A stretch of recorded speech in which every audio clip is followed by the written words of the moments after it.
ይሁን አንዴ ላወራው አንድ ሁለት ደቂቃ ይሰጠኝ። በጣም ከይቅርታ እስቲ አውሩ። ከመምህር ብሩክ ጋር በታሪክ ሊግባባው አይችልም። ለራስ እሳቸው ከጥያቄው ንቅንቅ አይሉ አላንፏቅ ብለዋል። ያቺን ነገር ይዘዋል። ስለዚህ አይግባቡ። ጋዲ እስቲ ሞክር። አለቅም ነው ያሉት። ያቺን ጥያቄ አላመቻመቻል። ጋዲ እስቲ ጋዲሳ ሰላም ብያለሁ። እግዚአብሔር ይመስገን። እስቲ ኦሪት ዘፍጥረት ምዕራፍ 19 ክፈትልኝ አንዴ። ኦሪት ዘፍጥረት ምዕራፍ 19 በጣም ጥሩ ከፍቻለሁ። ከቁጥር 24 ላይ ሄድልኝና ስክሪኑን ራቅ አድርገው ሰው እንዲያነበው።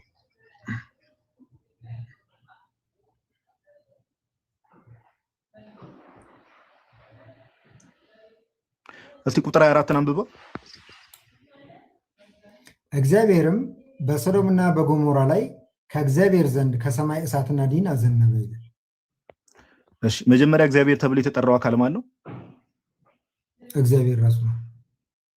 ከእግዚአብሔር የተባለው አካል ራሱ እግዚአብሔር ነው ማለት ራሱ እግዚአብሔር በሶዶምና በጎሞራ ላይ ከእግዚአብሔር ዘንድ ከሰማይ እሳትና ዲን አዘነበ የሚለው ሁለት አካላትን አያሳይም?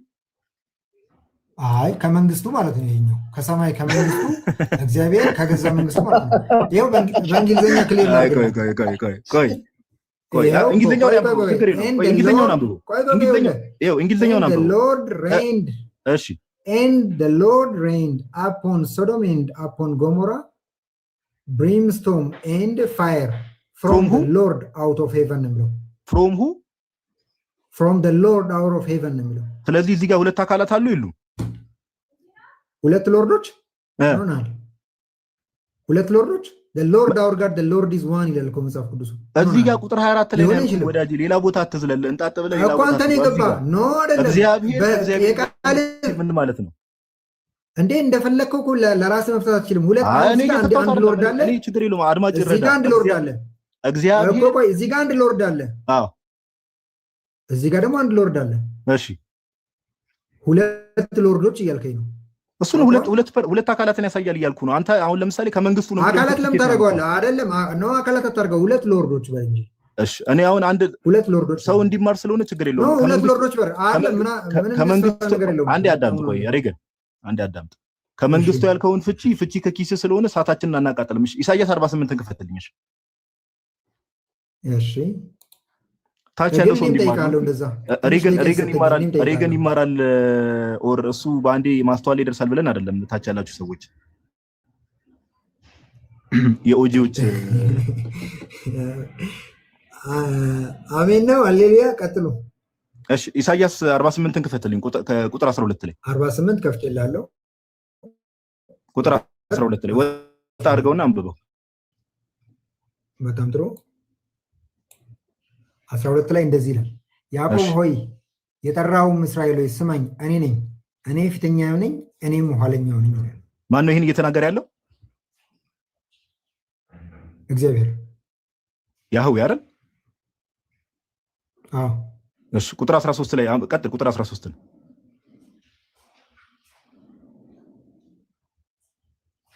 እጄም ምድርን መስርታለች። እናንተ አሁን እጁንና እግዚአብሔርን እየለያችሁ እኮ ነው የተቸገራችሁት። ኧረ ቆይ እጄም ምድርን መስርታለች፣ እሺ ቀኜም ሰማያትን ዘርግታለች። በጠራዋቸው ጊዜ በአንድነት ይቆማሉ። ልቀጥል። ይሄንን ማን ነው እየተናገረ ያለው? ቁጥር 13 ላይ እናንተ ሁሉ በአንድነት ተሰብስባችሁ ስሙ። ያህዌ ነው አይደል? ቁጥር 13 ላይ ያለውን የተናገረው እናንተ ሁሉ ያህዌ ነው። ቀጥል። ቁጥር 14 ላይ እሺ፣ እናንተ ሁሉ በአንድነት ተሰብስባችሁ ስሙ። እናንተ ሁሉ ከያህዌ በቀር አምላክ በብሉይ ኪዳን ላይ ስለሌለ ሁሉንም አንብቡ፣ ችግር የለውም አንብቡ ትንተናውን። እናንተ ሁሉ በአንድነት ተሰብስባችሁ ስሙ። እናንተ ሁሉ በአንድነት ተሰብስባችሁ ስሙ። ከእነርሱ ይህን የተናገረ ማን ነው? እግዚአብሔር የወደደው ፈቃዱን በባቢሎን ላይ ያደርጋል፣ ክንዱንም በከለዳውያን ላይ ይሆናል። እኔ ራሴ ተናግሬያለሁ፣ እኔ ጠርቼዋለሁ፣ አምጥቼዋለሁ፣ መንገዱም ትከናወንለታለች። እሺ ቁጥር 1 ያዙ። ቁጥር 15 ላይ ቆይ አንዴ ቁጥር 15 ላይ እኔ ራሴ ተናግሬያለሁ፣ እኔ ጠርቼዋለሁ፣ አምጥቼዋለሁ፣ መንገዱም ትከናወንለታለች ያለው ያህዌ ነው አይደል? ያህዌ ነው የተናገረው። ይሄን ነው በደንብ ስሙ። በደንብ ያስተዋላችሁ። ቁጥር 15 ላይ ያለው አካል እየተናገረ ቆይ ቁጥር 15 ላይ ያለው ያህዌ ነው። ከቁጥር 13 ጀምሮ ያህዌን እየተናገረ ያለው። ቀጥል። ቁጥር 16 ላይ ቀጥል። ወደ እኔ ቅረቡ ይህንንም ስሙ፣ እኔ ከጥንት ጀምሬ በስውር አልተናገርኩም፣ ከሆነበት ዘመን ጀምሮ እኔ በዚያ ነበርኩ። እዚህ ጋር ያዘው። አሁንም ጌታ እግዚአብሔር ያዘው። ወደ እኔ ቅረቡ ይህንንም ስሙ፣ እኔ ከጥንት ጀምሬ በስውር አልተናገርኩም፣ ከሆነበት ዘመን ጀምሮ እኔ በዚያ ነበርኩ ያለው ያህዌ ነው አይደለም? ያህዌ ነው። በጣም ጥሩ። ቀጥልሽ። አሁንም ጌታ እግዚአብሔርና መንፈሱ ልከውኛል። ይሄን ያለው ማን ነው? አሁንም ጌታ እግዚአብሔርና መንፈሱ ልከውኛል ያለው ኢሳያስ ሊሆን ይችላል።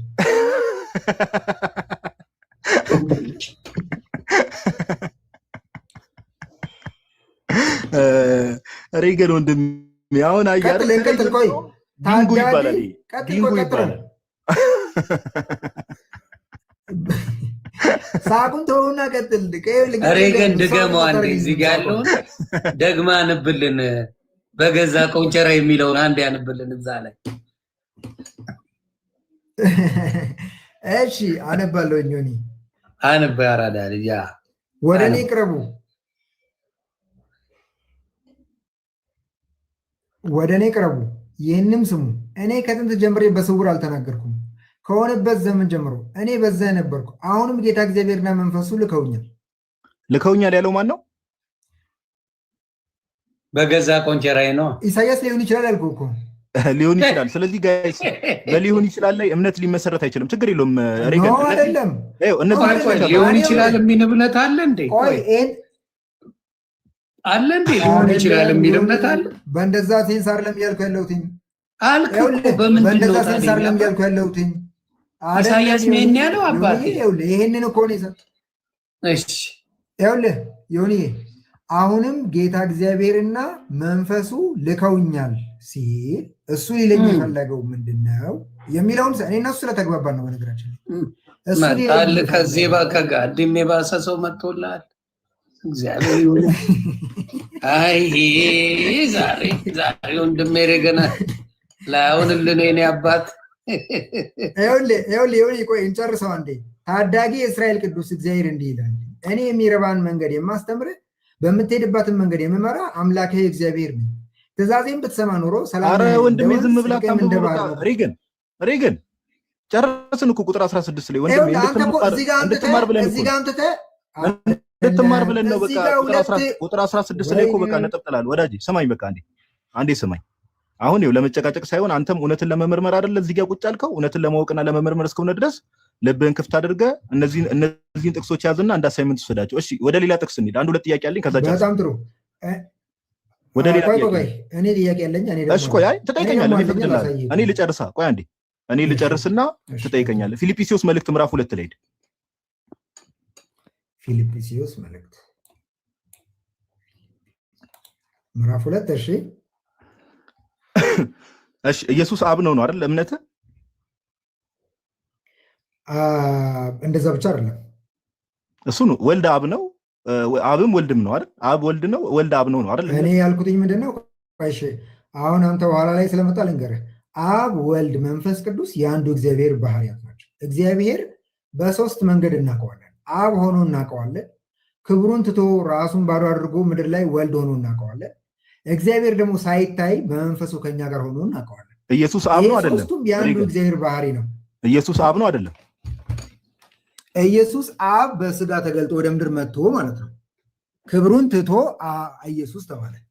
ክብሩን ትቶ የሚለውን አስምር ነው እሱ ነው። ኢየሱስ አብ ነው ማለት እኮ ነው አይደል? ታዲያ አብ በስጋ ተገልጦ ኢየሱስ ከሆነ ኢየሱስ አብ ነው ማለት ነው አይደል?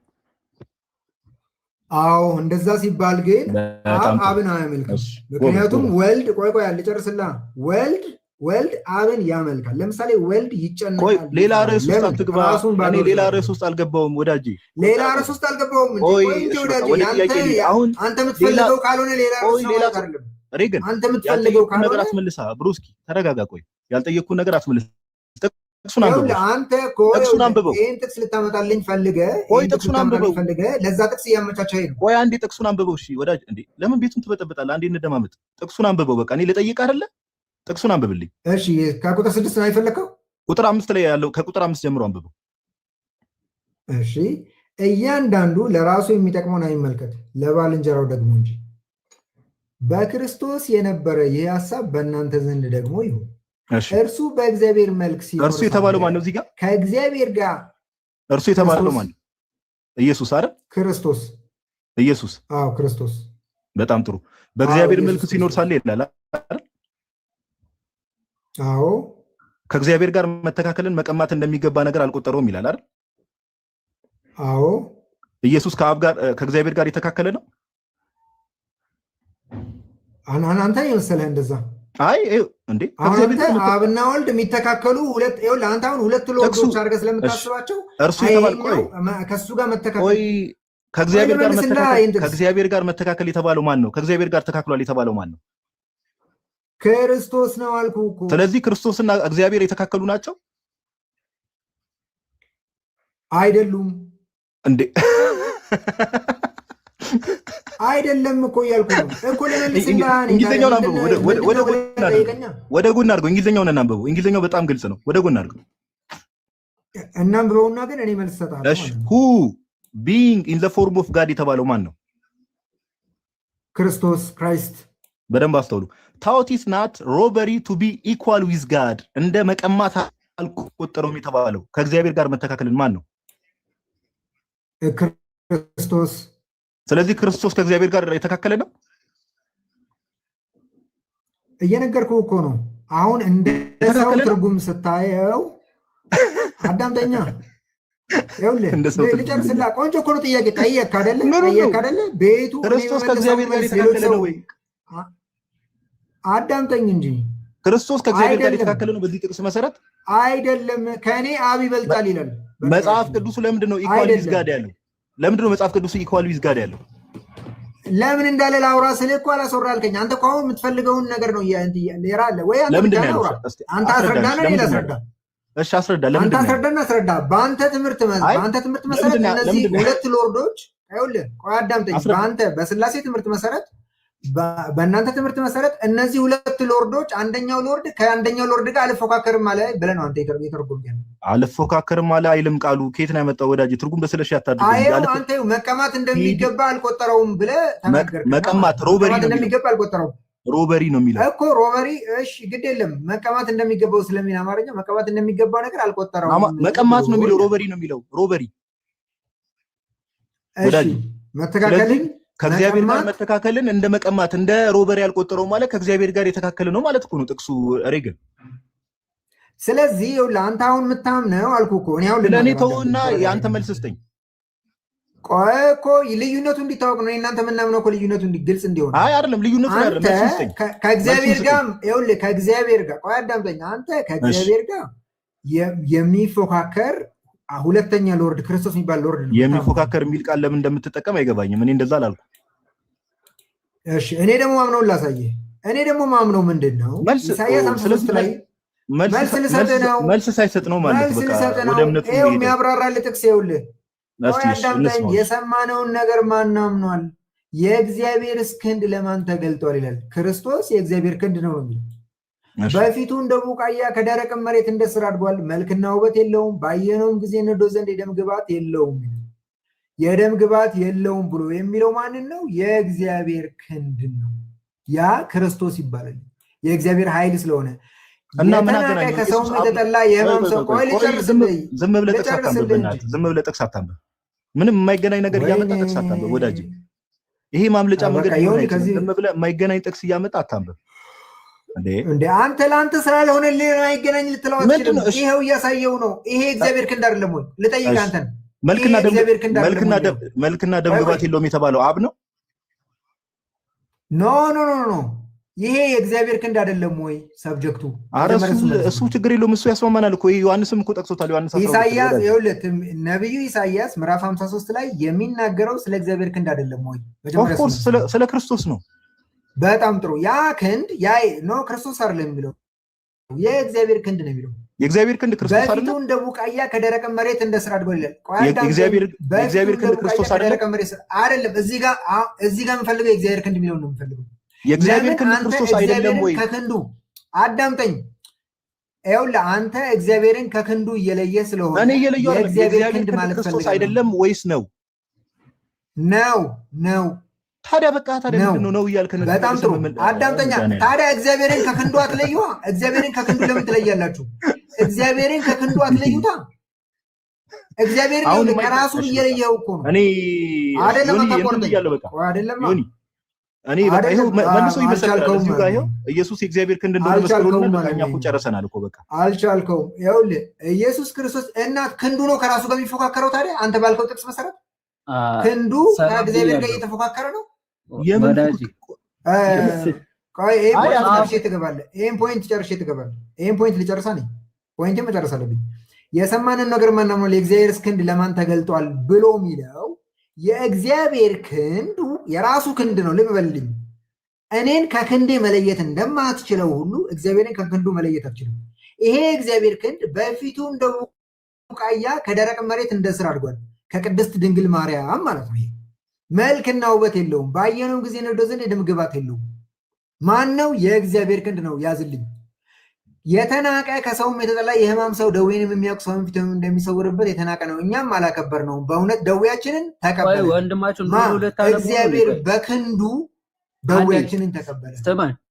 ቆይ አይደለም፣ ተረጋጋ እንዴ። ቆይ አንድ ደቂቃ ሕማማችንን ተሸክሟል። ቆይ ምክንያት ስላለኝ ነው እንዴ። የእግዚአብሔር ቃል እኮ ነው። ለቃሉ ክብር ይኖራችሁ። ሕማማችንን ተሸክሟል። እኛ ግን እንደተመታ ቆይ ከአንተ ይበልጣል ቃሉ ተሸክሟል። ቆይ ልጨርስ እንዴ፣ ተረጋጋ እንጂ። አሁን እኮ ነው የገባው። ስንቴ ነው የምጨርሰው? እርሱ ግን ቆይ አዳምጠኝ። እርሱ ግን ስለመተላለፋችን ቆሰለ ብሎ ልዘልላችሁ ይችላል። እናንተ ልዘልላችሁና ምን ይለዋል መሰለ? ይሄን የእግዚአብሔርን ክንድ እግዚአብሔርን በደዌ ያደቀው ዘንድ ፈቀደ። ነፍሱን ኃጢአት መስዋዕት ካደረገ በኋላ ዘሩን ያህል እድሜውም ይረዝማል። የእግዚአብሔርን ፍቃድ በእጁ ይከናወናል። ከነፍሱ ድካም ብርሃንን ያህል ደስም ይለዋል። ጻድቅ ባሪያዬ ይለዋል። በእውቀቱ ብዙ ሰዎችን ያጸድቃል ይለዋል። ይሄ የተባለው ጻድቅ ባሪያ የተባለው እዚህ ጋር ባሪያ ሲሆን ሁለት አይሁንብህ። ቆይ ልጨርስ። እዚህ ጋር ባሪያ ሲሆን ሁለት አይሁንብህ። የእግዚአብሔር ክንድ ሬጌን ኧረ እባክህ ስማ እንዴ አንብበ ከዛ አሁን የአንተ ማብራሪያ አንሰማም። አዳምጣ እንዴ ቁጥር 10 ሂድ። አሁን ቁጥር 10 አንዴ ያነበብከውን ቁጥር 10 ያላሳዝነም እንዴ? ምንድነው የምታሳዝነው? ጥቅሱን ቁጥር 10 ሂድ። እሺ እግዚአብሔርም በደዌ ያደቀው ዘንድ ፈቀደ ይላል። እግዚአብሔር የተባለው እዚህ ጋር ማን ነው? እሺ ማን ነው? አብ። ማንን ነው ያደቀቀው? አብ ራሱን ነው በደዌ ያደቀቀው ራሱን ነው። ይሄው ቃሉ እኮ ነው የሚለው። ቃሉ ነው ያደቀው ዘንድ ሌላ አካል ነው የሚናገረው። ያደቀው ዘንድ ወደደ። ቆይ ቁጥር 10 ሂድ። ቁጥር 10 ይሄው ከዚህ ጋር ዘለነው ወዳጅ አይደለም። ቁጥር 10 ና ቁጥር 10 ና ቁጥር 10 ጥያቄን ልመልስ። ተረጋጋ እንጂ ቆይ አንተ ራስህ ቁጥር 10 አንሄድም። ይቆይልህ። ቁጥር 10 አትዝለል ዝም ብለህ ወዳጅ። ይሄው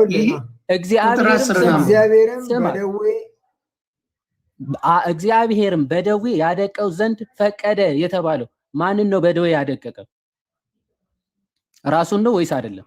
ነገርኩ እኮ መልስ አልነገርከኝም። ነገርኩ እኮ ትላለህ እንዴ? ገና አሁን እኮ ነው የገባኝ። ጠየቀኝ እኮ ቆይ አቁማ እንዴ ሚውት አርጋ ስለዚህ ጠየቀኝ በል እንጂ ነገርኳት። ንገረኝ። ፓውዝ አርግ።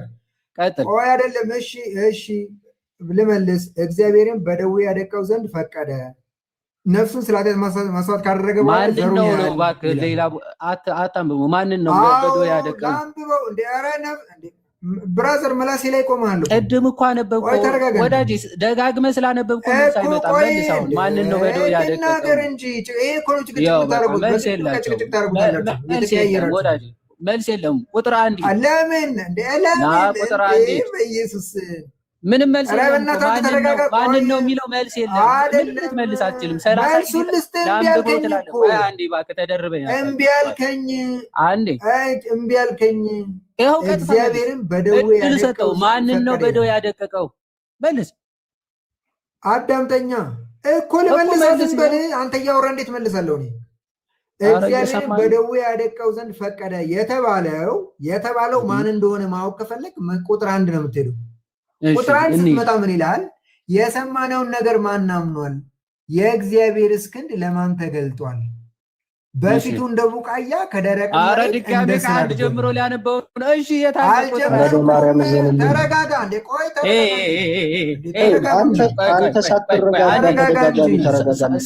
ሰው አንዴ ሬጌን ሰው ይታዘባል። ማቹር የሆነ ሰው ይቅርታ ሬገን ጥቅሱን የማታውቀው ከሆነ ይህንን ከዚህ በፊት አንብበው ካልሆነ አላነበብኩትም በልገባ አይዲያውን ይሄን ጥቅስ አላውቀው ስለማላውቀው ብለህ እኮ ማለፍ ትችላለህ። ተግባባል እንጂ የግድ ሁሉንም አውቃለሁ ብሎ መመለስ አያስፈልግም እኮ። እኔም የማላውቀውን አላውቅም እንደዛማ አይሉም።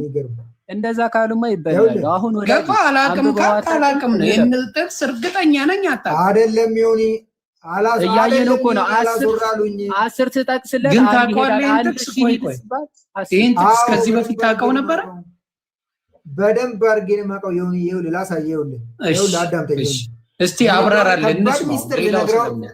ከባድ ሚስጥር ልነግረው ስል ይኸውልህ ከባድ ሚስጥር ልነግረው ስል ነው አሁን እያደናቀፈኝ ነው። እሱ ባመጣው ጥቅስ ቆይ አንዴ ሬገን የሆነ ምን ይሆን መሰለህ፣ አሁን ለምሳሌ ያንተ ያመጣው ጥቅስ ቢሆን ሚስጥር ብትነግረው ደስ ይለኝ ነበር። እሱ ባመጣው ጥቅስ ላይ ሚስጥር መንገር አይከብድም? እኔ ባመጣውት ነገር አንተ ሚስጥር የከፈትኩት አይደለም። እኔ ነኝ እኮ ይሄን ጥቅስ የከፈትኩት ዮኒ። እኔ ነኝ እኮ የከፈትኩላቸው ይሄን ጥቅስ። አንተ አስር የጠየቅኩህ እኔ ነኝ ወዳጅ። አዎ እኔ ነኝ የከፈትኩት ይሄን ጥቅስ። ይኸውልህ ዮኒ ላሳየህ። ይኸውልህ ዮኒ አንዴ ረጋ ብለህ ይኸው እስቲ ሚስጥሩን ይገራል። ደቂቃ ይሰጠውና ሚስጥርህን ንገረን። እግዚአብሔር በቃ ደቂቃ ደስተ ይኸውልህ ፈቀደ ይላል። በ3 ደቂቃ ውስጥ አብራራለህ። በቃ ይለፍልህ። በጣም ጥሩ። ይኸውልህ አዎ እንደዛ ነው የሚሻለው። እኔ እኮ አላስወራ ብሎኝ ነው እኮ ችግሩ። ይኸውልህ እግዚአብሔር በደዌ ያደቀው ፈቀደ ይላል። እግዚአብሔር አለኝ። ይኸውልህ ጥያቄውን ልምጣልህ፣ ከጥያቄው እንነሳ። እግዚአብሔር በደዌ ያደቀው ዘንድ ፈቀደ ይላል። ስለዚህ እግዚአብሔር ራሱን ነው ወይ በደዌ ያደቀቀው አለኝ። ቆንጆ ጥያቄ። እግዚአብሔር ደዌ ሊይዘው የሚችል አይደለም። እግዚአብሔር መለኮት። መልሱ ምንድን ነው የሚሆነው? ከላይ ነው የሚመልስልህ መልሱ። የሰማነውን ነገር ማን አምኗል? የእግዚአብሔርስ ክንድ ለማን ተገልጧል ብሎ ነው የጀመረው። የእግዚአብሔር ክንድ ለሰዎች አልገለጣል። ግራ ገባቸው ሰዎች። ምን በፊቱ እንደ ቡቃያ ከደረቅ መሬት እንደ ስር አደገ። ልክ እዚህ ጋር ሰዎች ግራ ተጋቡ። ልክ ከቅድስት ድንግል ማርያም ሲወለድ እግዚአብሔር በክንዱ ማለት ነው የእግዚአብሔር ክንድ ሲወለድ ሰዎች ግራ ገባቸው። መልክና ውበት የለውም፣ ባየነው ጊዜ እንወደው ዘንድ የደም ግባት የለውም። ይሄ ማን ነው ብለን ስንጠይቅ ሰብጀክቱ ማን ነው? የእግዚአብሔር ክንድ ነው ይለዋል። የእግዚአብሔር ኃይል ብርታት ማለት ነው። ይሄ የእግዚአብሔር ብርታት የተናቀ ሰው፣ ከሰውም የተጠላ የህመም ሰው፣ ደዌንም የሚያውቅ ሰውን ፊቱ እንደሚሰውርበት የተናቀ ነው። እኛም አላከበር ነው። በመካከላችን ከተገለጠ በኋላ ምን ከሆነ በኋላ አሁን እዚህ ጋር ነው ችግሩ ያለው። በፊቱ እንደ ቡቃያ ከደረቅ መሬት እንደ ስር አድጓል ነው የሚለው። እዚህ ጋር መልክ ተቀይሮባቸዋል ሰዎች። ግን ማን ነው እሱ? የእግዚአብሔር ክንድ ነው። አልገለጥ ብሎ ነው። የእግዚአብሔር ክንድ ለማን ተገልጧል የሚለው የሰማነውን ነገር ማን አምኗል የሚለው ይሄንን ነው። ሰዎች ማመን ያቃታቸው ይሄንን ነው። የእግዚአብሔር ክንድ ነው ይሄንን የሆነው። የተናቀ የህመም ሰው ሆነ፣ በእውነት ደዌያችንን ተቀበለ፣ ህመማችንን ተሸክሟል ብሎ እኛ ግን ከእግዚአብሔር እንደተመታ ይልና መጨረሻ ላይ ምን ይለዋል አልኳቸው። ይህን እያነበብኩ የነበረው ጥቅስ እዚህ ላይ ከነፍሱ ድካም ብርሃን ያላል ደስ የሚለዋል፣ ጻዲቅ ባሪያዬም በእውቀቱ ብዙ ሰዎችን ያጸድቃል ይላል። ለምን? እግዚአብሔር የገዛ ክንዱን ቃሉን ስጋ አድርጎ ሰዎች ለሱ ባሪያ ሊሆኑ ፈቃደኛ ስላልሆኑ እግዚአብሔር ራሱ ያንን ስራ ሰርቷል። ራሱ እግዚአብሔር ያንን ስራ ሰርቷል። እንዴት አድርጎ? የእግዚአብሔር ክንዱ ማለት ነው። የዮሐንስ ወንጌል 1:1 ላይ እንደሚለው ወይም ደግሞ ቃልም ስጋ ሆነ የሚለው ይሄንን ነው የሚያስረዳው። ሰው ስለሌለ ይሄንን ጥቅስ ኢሳይያስ ሌላ ቦታ ላይም ተናግሮታል።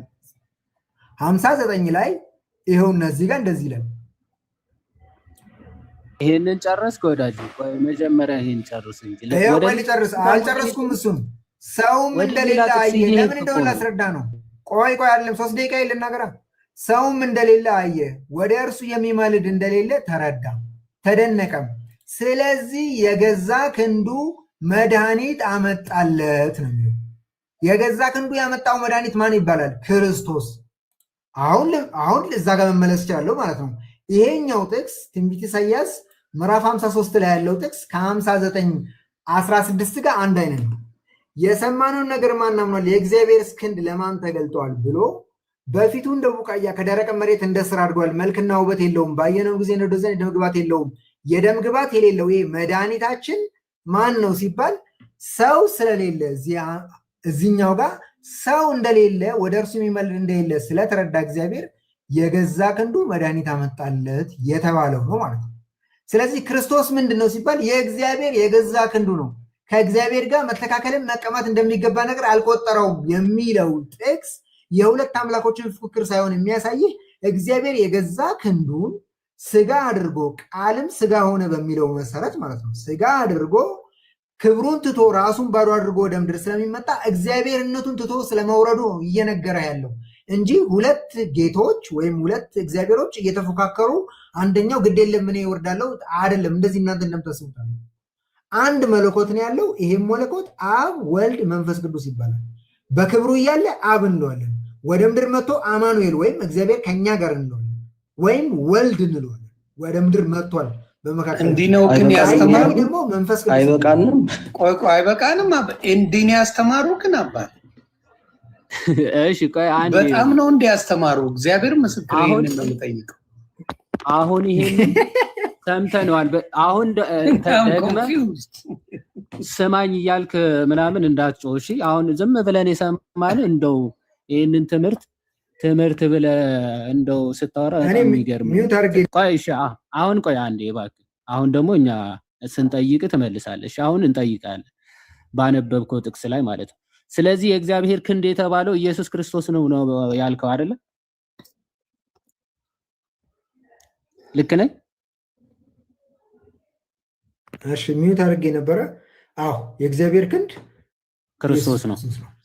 አዎ እሺ የእግዚአብሔር ክንድ ነው ሰው የሆነው ወይስ እግዚአብሔር ራሱ ነው ሰው የሆነው? የእግዚአብሔር ክንድ ነው ሰው የሆነው። ስለዚህ እግዚአብሔር ሰው አልሆነም። እዚህ ክፍል ላይ እግዚአብሔር ሳይሆን ክንዱ ነው ሰው የሆነው ማለት ነው አይደል? ያው የእግዚአብሔር ቃልም ስጋ ሆነ ነው የሚለው። የእግዚአብሔር ቃል ነው ስጋ የሆነው። ቆይ እዚህ ክፍል ላይ እባክህ እዚህ ጋር እግዚአብሔር ነው ሰው የሆነው ወይስ የእግዚአብሔር ክንድ ነው ሰው የሆነው? የእግዚአብሔር ክንድ ያልኩህ እኮ። ጎበዝ። ስለዚህ የእግዚአብሔር ክንድ ከእግዚአብሔር ክንዱ በተለየ አካሉ ሰው ሆኗል ማለት ነው። ለዛ ነው እግዚአብሔር በደዌ እንዲደቅ ፈቀደ የሚለው ማለት ነው። ክንዱን ነው አይደል? አዎ ክንዱ ነው፣ ግን በተለየ አካል እንዳልከው አይደለም። ቆይ እግዚአብሔር አካል የለም። ተመልከቱ በደንብ። ስለዚህ ክንዱ በተለየ አካሉ ሰው ሆኗል አይደል? የእግዚአብሔር ክንድ አዎ ከደረቅ ቡቃያ ከደረቅ መሬት እንደ ሥር አድጓል። የእግዚአብሔር ክንዱ ሰው ሆኗል። ከደረቅ መሬት እንደ ሥር አድጓል። አዎ እንደዛ የሚለው ጥቅሱ እኔ አይደለሁም ያልኩት። ክንዱ ሰው ሆኗል። እሺ በጣም ጥሩ። ስለዚህ ክንዱ ነው። እኔ እንዳልኩት አታርገው እንጂ ትክክል። አዎ ኧረ አንተ አላልኩም፣ ክፍሉ ነው ትክክል። የእግዚአብሔር ክንድ የሆነው ኢየሱስ ክርስቶስ። በደንብ እዩ። የእግዚአብሔር ክንዱ በተለየ አካሉ ሰው ሆኗል ብሎናል። በጣም ጥሩ። ስለዚህ ያ ሰው የሆነው ደግሞ ክንዱ እንጂ እግዚአብሔር የተባለው አይደለም ሰው የሆነው ማለት ነው አይደል? አዎ እግዚአብሔር አይደለም። በጣም አሪፍ። ተመልከቱ፣ ክንዱ ነው ሰው የሆነው፣ እግዚአብሔር ሰው አልሆነም ብሎናል። ያ ክንዱ የእግዚአብሔር ልጅ ነው ወይስ አይደለም? የእግዚአብሔር ልጅ ነው። ወንደርፉል። ያንን የእግዚአብሔር ልጅ ታመልከዋለህ ወይስ አታመልከውም? አመልከዋለሁ። እንዴ ክንዱን ከእግዚአብሔር አትለየው። ጎበዝ የሜዳ ስንት አካላት ታመልካለህ? ቢንጎ። ስንት አካላት ነው የምታመልከው? ስንት አካላት? እግዚአብሔር አካል የለውም እንዴ? ሰተት ብሎ ያስገባሃል እንዴ? ክንዱን ታመልከዋለህ አይደል? እግዚአብሔር አካል የለውም። ኧረ ይሁን ይሁን ክንዱን ታመልከዋለህ። ሰተት ብሎ ያስገባሃል። ቆይ አንዴ አንዴ ረገን ስማኝ በደንብ። ክንዱን ታመልከዋለህ አይደል?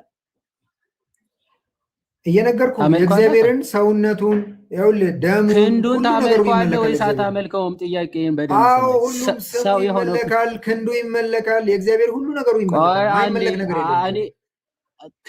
ክንዱ የተለየ አካል አለው አይደል?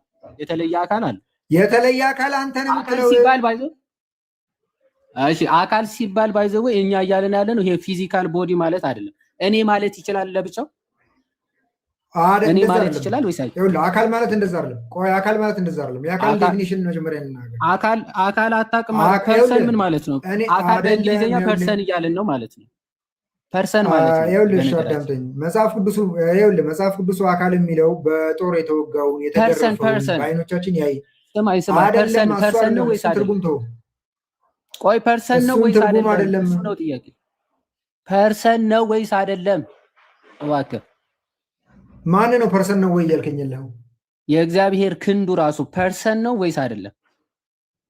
እንዴ ጸልዩዋል፣ ጾሟል። አዎ ፐርሰን ነው እንጂ ጎበዝ። ያንን ፐርሰን ታመልከዋለህ አታመልከው? ቆይ አዎ ያንን ፐርሰን ታመልከዋለህ ወይስ አታመልከው? አመልከዋለሁ። አማኑኤል ነው አልኩህ እኮ። እሺ ቆይ አመልከዋለሁ። የእግዚአብሔር ክንዱ አንዴ ኖት እያያዝን የእግዚአብሔር ክንዱ ፐርሰን ነው እኔ ማለት ይችላል ማለት ነው። እሱን አመልከዋለሁ ብሎናል። እግዚአብሔር ራሱ ፐርሰን ነው ወይስ አይደለም? እግዚአብሔር የምትለው አብን ማለት ነው። ፐርሰን ነው ወይስ አይደለም? ይኸውልህ አብ ራሱ ፐርሰን ነው ወይስ አይደለም? አሁን አንተ ሁለት ፐርሰኖች ታመልካለህ ወደሚል ልታመጣኝ ፈልገህ ነው። አብ ራሱ ፐርሰን ነው ወይስ አይደለም? የምጠይቅህን መልስ። ሌሎች ሰዎች እንዳታጨናብር እኮ ነው። ለእኔ ችግር የለውም። ሌሎች ሰዎች ግን እንዳታጨናብር። አብ ራሱ ፐርሰን ነው ወይስ አይደለም? ችግር የለውም። ስለሌሎቹ ከአንተ የበለጠ አይምሮ አላቸው ብዬ አስባለሁ። ስለዚህ አበደን የሚል ቃል መጣልኝ። እኔ ሳወራ አበደን ዘግቡኝ። አበደን ምን እንደሆነ ቤተሰብ ዮኒ ይኸውልህ ሬገን ምን አልከው መሰለ? ቆይ ራሴ ያልከውን እኔ ካዳመጥኳችሁ ልዘግብ። ምን አለ? ክንዱ አካል ነው ወይ አይደለም ብሎ ጠየቀ። ነው ክንዱን ታመልከዋለህ አታመልከውም? አመልከዋለሁ። ክንዱ ምንድን ነው? ልጅ ነው አልከው። ቀብ አረገ እሱ። ሄድክለት ራስ ቀስ እያልክ ወደ ሁኩ እያስገባ ነበር። ልጁ ነው አልከው። አልዋሽ ልጁ ነው አልከው። ይኸውልህ እንደሰማነው ነው እኔ የምዘግብ። ምናል ልጁ ነው ክንዱ ታመልከዋለህ? አዎ አመልከዋለሁ። እና እግዚአብሔር ሳብስ ምንድን ነው?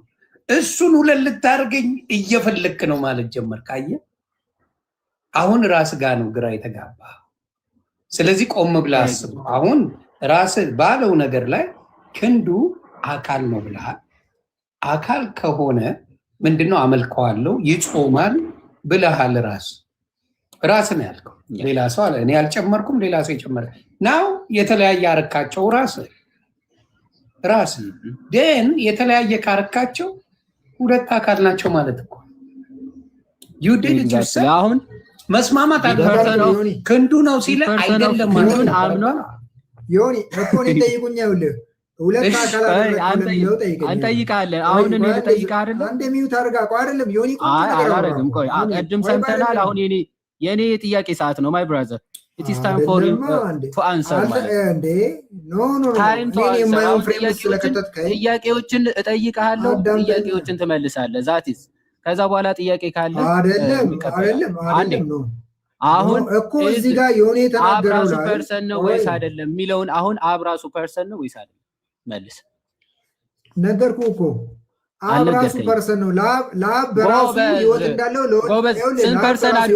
ቆይ ስንት ፐርሰን አሉ? አንዴ ስንት ፐርሰን አሉ? የለም እንዴ ተረጋጋ ማለት የለም ማለት ቅድም ክንዱ ራሱ ፐርሰን ነው ብለኛል። አሁን ደግሞ አብራሱ ፐርሰን ነው ብለኛል። ስንት ፐርሰን አሉ? አንተ አሁን ቆይ አዳምጠኝ። አንተ 3% አምነህ እነዛ 3 ፐርሰኖች 3 ተመልክተህ አድርጋቸው። እኔ ደግሞ አብና ወንድም ማምን ሰው ነኝ። ልዩነቱ ይቀመጣ። ቆይ አንዴ ስማኝ።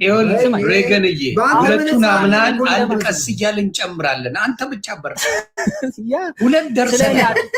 አንድ ነው የቀረን የኔ አባት። አንድ ቀርቶ ሁለት ደርሰናል። ቀስ ብለን እንጨምራለን። በቃ ሁለት ደርሰናል። ዮኒ አብና ክንዱ አለ። ሁለት ሆነናል። አንድ እንጨምራለን። ቀስ መንፈስ ቅዱስ ጋር ነው አንጻች። ይኸውልህ አዳምጠኝ ዮኒ፣ ቆይ እኔ አዳምጠኝ። አብ ወልድ መንፈስ ቅዱስ አምናለሁ ብያለሁኝ። እኔ እኮ ድሮ ቀደም ምን ነግሬያቸዋለሁ። እኔ አብ ወልድ መንፈስ ቅዱስ አማኝ ነኝ። እናንተ እንደምትሉት 3 ፐርሰኖች አድርጌያቸው 3% አይደሉም ትላለህ። 3% አድርጌያቸው ከ3% አሁን እኮ ሁለት ደረስን። ሬገን አንተ ችግር የለውም እኮ አባቴ፣ ሁለት ደረስን እኮ አንድ ነው የቀረን።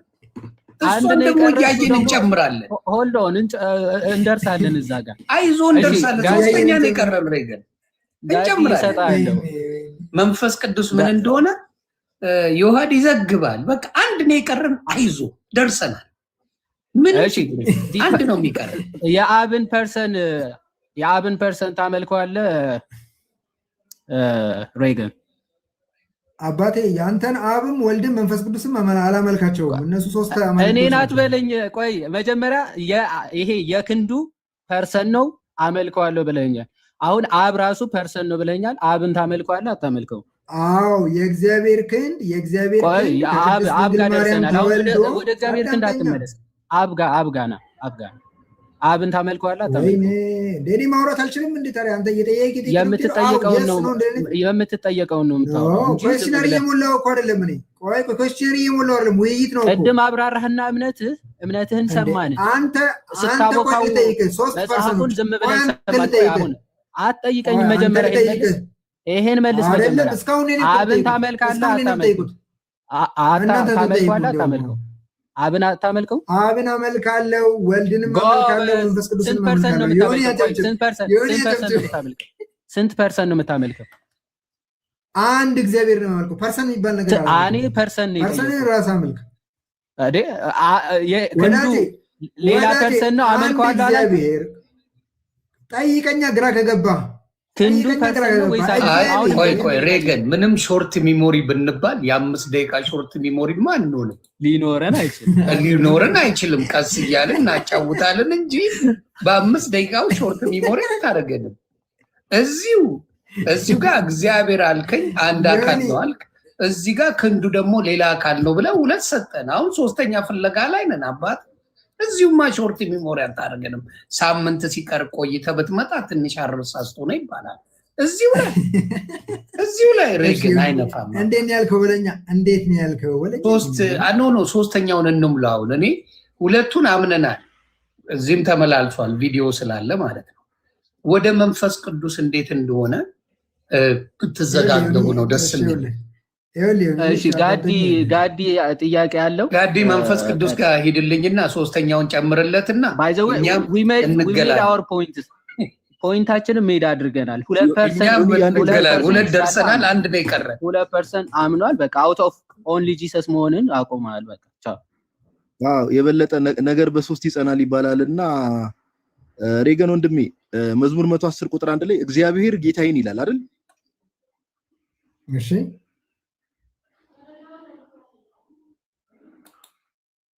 እግዚአብሔር የተባለው ማን ነው? ሌላ ሰው አሁን ከሌላ ሰው ጋር ጥያቄ ነው። እኔ እኮ ልናገር እየጠበቅኩኝ ነው። አይ መንፈስ ቅዱስ ሊጨመርልህ ነው አባቴ። የቀረ አንድ ነው የቀረ። ይመጣል ወደ መንፈስ ቅዱስ ደርሰናል። ሁለት እግዚአብሔር ወይኔ አንተ የሥላሴን ትምህርት ስለማታውቅ ነው። እውነት ነው። አንተ እያወቅህ እኮ ሁለት ደረስን። አንድ ላይ ተማርን እኮ አባቴ። ሶስተኛን ጨምር። ሁለት ሞላን እኮ ከአንተ ጋር ሆነን። ይኸውልህ አብ ወልድ መንፈስ ቅዱስ መጽሐፍ ቅዱስ ላይ አለ እኮ ገብቶ የሁለት ሞልተናል። አሁን ሶስተኛውን እንጨምር። አብረን እንሞላለን። ዮኒንቶና አሁን መልሱን መልስለት። መዝሙር 110 ቁጥር 10 እግዚአብሔር የተባለው ማን ነው? እዚህ ጋር ሬገን እግዚአብሔር ጌታዬን እግዚአብሔር የተባለው አብን ነው። ጌታ የተባለው አካል ክርስቶስ ነው፣ ወልድ ነው። ስለዚህ እግዚአብሔር የተባለ አካል አለ፣ ጌታ የተባለ አለ። ስንት አካል ናቸው? ሁለት አካል አይደሉም። አየህ ዘገኗ እናንተ እናንተ በመደመር ህግ ነው የምትሰሩት። እናንተ በመደመር ህግ ሰርታችሁ እኮ ነው። ቆይ ችግር የለውም። ና ችግር የለውም። ጠላቶች ችግር የለውም አይደለም፣ ችግር አለው። ቆይ አንዴ ስማኝ፣ ልጨርስ። ቆይ አንዴ ጨርሰውና በገዛ ቆንጨራ እናደርገዋለን። አንዴ ቀጥል። ጠላቶችን ለእግርህ መቀመጫ እስካደርግልህ ድረስ በቀኝ ተቀመጣሉ ይላል። ማን ለማን ነው ይሄንን ነገር እየተናገረ ያለው? አብ ለወልድ አልኩህ እኮ። ቢንጎ። አብ ለወልድ ጠላቶችን የእግሮች መረገጫ እስካደርግልህ ድረስ በቀኝ ተቀመጥ ብሎ አብ ለወልድ ይናገራል። ስለዚህ አብና ወልድ ሁለት። ስለዚህ በቀኝ የሚቀመጠው ምን ማለት ነው? ቆይ ሬገን ይመልስልኝ። በቀኝ የሚቀመጠው ማን ነው? ግራ የተቀመጠ አለ፣ ቀኝ የሚቀመጥ አለ። ማን ነው በቀኝ የተቀመጠው? አንድ የተቀመጠ አለ መቼም። ከዛ ከጎኑ የሚቀመጥ አለ አይደል? በቀኝ ምን ማለት ነው? እስቲ ተርጉምልኝ ሬገን። ትርጉም በስለሽ ዘግበኝ። በጣም ጥሩ። ይኸውልህ ዮኒ እዚህ ይኸውልህ ሰዎች ኮንፊውዝድ የሆኑት እነዚህን ጥቅሶች እያነበቡ 3 ፐርሰኖች ክሬት አድርገዋል ሰዎች። እኔ ደግሞ እያልኩ ያለሁት መጽሐፍ ቅዱስ ላይ አንድም ቦታ 3 ፐርሰን አይልም። ይሄ ስለ እግዚአብሔር ባህሪ ነው የሚነግርህ። አንደኛው የእግዚአብሔር ክንድ የራሱ ክንድ ነው። አንደኛው የእግዚአብሔር የራሱ መንፈስ ነው። እግዚአብሔርን ከራሱ ክንድና ከራሱ መንፈስ ነጣጥለህ 3 ፐርሰኖች ናቸው እያልክ የተለያየ ቦታ ላይ መጽሐፍ ቅዱስ ላይ ታሳየኝ። ስለሱ አልተወራም ሬገን። ጠላቶችን የእግሮችን መረገጫ እስካደርግልህ ድረስ ያለው አብ ለወልድን የተናገረው አይደለም ይሄን ንግግር? አዎ አብ ለወልድ ነው አልኩህ እኮ። ወዴ ነው የምመልሰኝ? ስለዚህ ሁለት የተለያዩ አካላት ናቸው አይደሉም? አይደሉም። እንዴት እንዳልሆኑ ላሳየህ። ስለዚህ አብ ለራሱ ነው እየተናገረ ያለው? ለራሱም አይደለም። አንተ እንደመሰለህ ለማን ነው እየተናገረ ያለው? ለማን ነው እየተናገረ ያለው? ለወልድ ነው አልኩህ። ወልድ ሌላ አካል ካልሆነ ወልድ የራሱ የአብ ቃል ነው። ተረጋጋ። ይኸውልህ ወልድ የራሱ የአብ ቃል ነው። እዛ ጋር እኮ ነው የሳታችሁት። ወልድ ሌላ አብ ሌላ አምላክ ወልዶ ከአምላክ አምላክ አይገኝም። ከኔ በፊት አምላክ አልተሰራም ከኔም በኋላ አይሆንም ይላል። ኢየሱስ ክርስቶስ አዲስ አምላክ አይደለም፣ ከአብ የተገኘ አምላክ። ቆይ አብ ለቃሉ ስማኝ፣ ቆይ አትጩ፣ ዝም ብለህ ስብከት አታድርጉ። አብ ለቃሉ ነው እየተናገረ ያለው ይህን ንግግር። ትንቢተ ኢሳይያስ ምዕራፍ 53 ላይ በሚናገረው መሰረት እግዚአብሔር ቃሉን ሥጋ አድርጎ ለተገኘው ለወልድ ከጥቅስ ወደ ጥቅስ አትዝለል። አብ ለቃሉ ነው እየተናገረ ያለው ይህን ንግግር ለወልድ ለተወለደ። ስለዚህ እኔ እናንተ እንደምናወራው አብና ወልድ ይነጋገራሉ ማለት ነው። አዎ እንዴ ወልድ ወደ አብ ሁሉ ይጸልያል እንጂ። በጣም ጋይስ አያችሁ፣ እኔና ሬገን እንደምንነጋገረው አብና ወልድ ይነጋገራሉ። አለቀ፣ በቃ ዘግተነዋል። አብና ወልድ ሁለት የተለያዩ አካላት ናቸው። ትምህርቱ እሺ፣ ይሄን ከጨረስክ አዳምጠኝ እንጂ መጽሐፍ ቅዱስ ላይ አዳምጠኝ።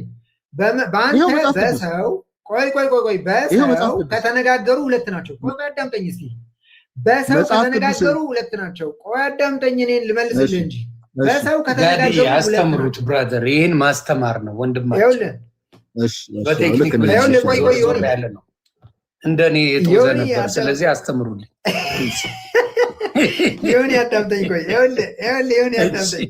ቁም ነገር የምር ይኸውልህ በሰው ልማድ እንደ ሰው ልማድ ይላል ቆላሲያስ ላይ። በሰው ልማድ እኔ ልጅ ከወለድኩኝ ሁለት ነው የምንሆነው። በቃ ጥያቄ የለም። ሁለት አካል ነን። እኔ ልጅ ከወለድኩኝ እግዚአብሔር ልጅ ሲወልድ ግን ሁለት አይደለም የሚሆነው። ሰምታችሁኛል? የምር ረጋ ብላችሁ እንትኑ ይቅርና ረጋ ብላችሁ አዳምጡኝ። ሰው ልጅ ሲወልድ ሁለት መሆኑ ነው። ሰውየው መብዛቱ ነው። ሁለት ናቸው። ይነጋገራሉ፣ ያወራሉ። ሁለቱ አባትና ልጆች ማለት ነው። ሁለት ይባላሉ። ምንም መሸፋፈን አያስፈልገውም። እነሱ ሁለት ሰዎች ናቸው። በሰውነት አንድ ናቸው ማለትም መሸፋፈን አያስፈልገውም። እግዚአብሔር ክርስቶስን ሲወልድ አምላክ ወልዶ ከሆነ ሁለት አምላክ ናቸው ብለን ግጥም አድርገን እንነጋገር። ከዛ ደግሞ 3 አምላክ ናቸው ብለን እንነጋገር። መጽሐፍ ቅዱሱ ግን የሚያወራው እንደ ሰው ወግ አይደለም። አብ በወልድ ነው የሚኖረው። ለምን? እግዚአብሔር በወለደው በልጁ ነው የሚኖረው። አባት በሰው በምድር ላይ ልጅ ቢወልድ አባትየው ልጅ ውስጥ አይኖርም። በሰው እንደዚህ የሚባል ነገር የለም። አባት በልጅ ውስጥ አይኖርም። ለአብና ለወልድ ግን ፊሎሶፊውን እንትኑና ሬገን አንዴ ቆይ። አሁን የተናገርከው ነገር ሎጂክ አይደለም። በምታወራው ቆይ አንዴ ቆይ። የእግዚአብሔርን እንደ ሰው እየተናገራችሁ አንዴ ስማኝ። ስታወራ እኮ ሬገን እባክህ አንዴ አዳምጥ። ስታወራ ሰምቻለሁ። አንዴ ስማኝሽ። ወልድ የራሱ ነፍስ አለው? አደከምከኝ እኮ ወዳጄ። ወልድ የራሱ ነፍስ አለው ወይ? አድክሜ አይደለም። እፎይ መግባት ከፈለገ ቁጥር ላክልኝ ወይም ሪኩዌስት አድርግ፣ መብት ነው። ፔጅ ነው። እፎይ ካልሆነ ወልድ የራሱ ነፍስ አለው? ህይወት አለው ነው የሚለው። ነፍስ አለው አይደለም የሚለው። እሱ ነው ህይወት አለው። ነፍስ አለው? ነፍስ የለውም ወልድ? ነፍስ አለው። አዎ ነፍስ አለው። ችግር የለውም። ነፍስ አለው። ችግር የለውም ሳይሆን ነፍስ አለው የለውም?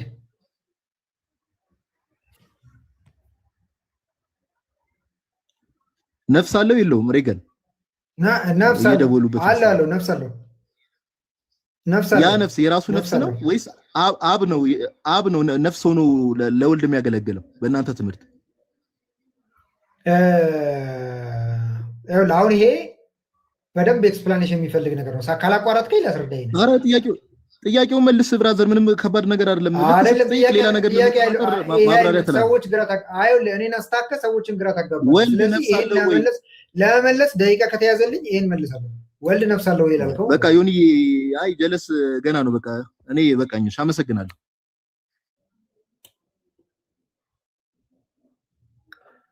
አይ 8 ወር ጨጓራዬ ምናምን እግዚአብሔር ይመስገን ደህና ነው። ምንም አልሆንኩም። ዮኒ ስላወቅ በድምፅ ስለተገናኘን ደስ ብሎኛል። ኧረ አራዳ ልጅ ነች። እኔማ ተመቸኝ። አንዳንዴ ሲደብረኝ ትገባና ፈታ እንላለን።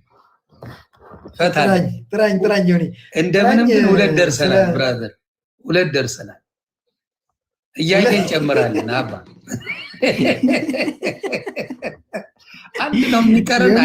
አንድ ላይ ነው የምንቀበለው። 3ኛ ቤት አስገብቼ በጣም ስላሴዎችን ግራ የሚገባት ስላስወራኝ አንድ ጥያቄ የመንፈስ ቅዱስ ፐርሰንነት እስኪ ምናልባት እሱን እንይና እንጨርስ። ሰውን በጣም እንትን እንዳይሰለች መንፈስ ቅዱስ ላይ ያለው ይቆይልህ። 2 ይበቃል። ዛሬ 2 ተቀበላል። በአንዴ 3ማ አንዴ ዮኒ አንዴ የሚሰግጥ ከሆነ ይወጣል። በቃ ይበቃል። አንዴ ይሰማል። እሺ ታፕ ኮፒ ሊንክ ቤተሰብ መንፈስ ቅዱስ ነው ብለህ ታምናለህ ወዳጅ? መንፈስ ቅዱስ ከእግዚአብሔር የሚወጣ የህይወት እስትንፋስ ነው ብዬ አምናለሁ። አንድ ጥያቄ ምን ብለህ ታምናለህ? ቆይ አንዴ እባክህ ለማብራራት በጣም ስሜታዊ የሆነ ማብራራት ብቻ ማምናውን ነገር ልንገርህ እንጂ ምን ብለህ ታምናለህ አልጠየኩም። ፐርሰን ነው ብለህ ታምናለህ ወይስ አታምንም ነው? በቃ ወይ ፐርሰን ነው ወይም አይደለም። በቃ ፐርሰን ነው የሚል መጽሐፍ ቅዱስ ላይ አለ። መጽሐፍ ቅዱስ ላይ ፐርሰን ነው የሚል አለ። ታምናለህ አታምንም? ብራዘር መጀመሪያ ንገረኝ አንተ እምነት እንጂ እግዚአብሔር ስለሆነ አዎ ፐርሰን ነው። ቻው 3 በቃ ጨርሻለሁ። ገና መከራዬን በለኩ። በአንዴን ሞላት አለን እንዴ? እኔ እኮ ትንሽ እንቆይ ብዬ ነበረ። ሳምንት በነገራችን ላይ ነበር እዚሁ ትሞላለህ እንዴ? ይራስ ቸኮለሬ ግን ቀስ ብለን አዝገን ምናምን አይሾኒ። እኔ እኮ አብ ወልድ መንፈስ ቅዱስ አምናለሁ። እነሱ እንደሚሉት ወይ አስበላኝ። እነሱ 3 ሆነባቸው። የ3ኛው ደስ አላለኝም። ሬገን በእውነት በአንዴ ነው ይበላሽ። 3ኛው እኔ ልክ አይደለም። የሆነ ዝም ብሎ ትገባለህ እንዴ? 3ኛው እነሱ 3 የሆነባቸው 2ኛው ላይ 2 ሰዓት ሙሉ አውርተን 3ኛውን በሎጬ ምናምን ይሸውዳል እንዴ? ልክ አይደለም። አልሰማም ሬገን ሙጭ አልሰማም በሎጬ ምናምን ነገር። ኧረ በእናትህ ዮኒዬ በእናትህ መንፈስ ቅዱስ ራሱ አካል ነው ብለህ ትገባለታለህ እንዴ? ገባህ እኮ ፐርሰን ነው። ከዚህ በላይ የውሃዳውን ከዚህ በላይ ምን እንዲያብራራልህ ነው? አሁን የውሃድን ብትጠይቀው የእሱ ዓላማው ምንድን ነው? መንፈስ ቅዱስ አካል ነው እንድትለው ነው የሚፈልገው። ሌላ የሚፈልገው ነገር የለም። አልክለት። እዛ ጋር ለማ ችግሩ ያለው ዮኒዬ፣ ችግሩ የቱ ጋር ነው ያለው? እዛ ጋር ለም ችግሩ ያለው የቱ ጋር ነው? ፐርሰን ልንገርህ፣ አብ ወልድ መንፈስ ቅዱስን 3ቱንም አካል ከሰጡ በኋላ አካል ካደረጓቸው በኋላ ቀጥሎ አምላክ ያደረጓቸውና ከዛ 1ም 3ም ስላሴ የተወለደው እንደዚህ ነው። እኔ ደግሞ ያልከለውትኝ መቆም ያለበት ቦታ ነው። መቆም ያለበት ቦታ ነው። አሁን ይበቃዋል። አንተ እኮ ራስህ ገባ እያልኩ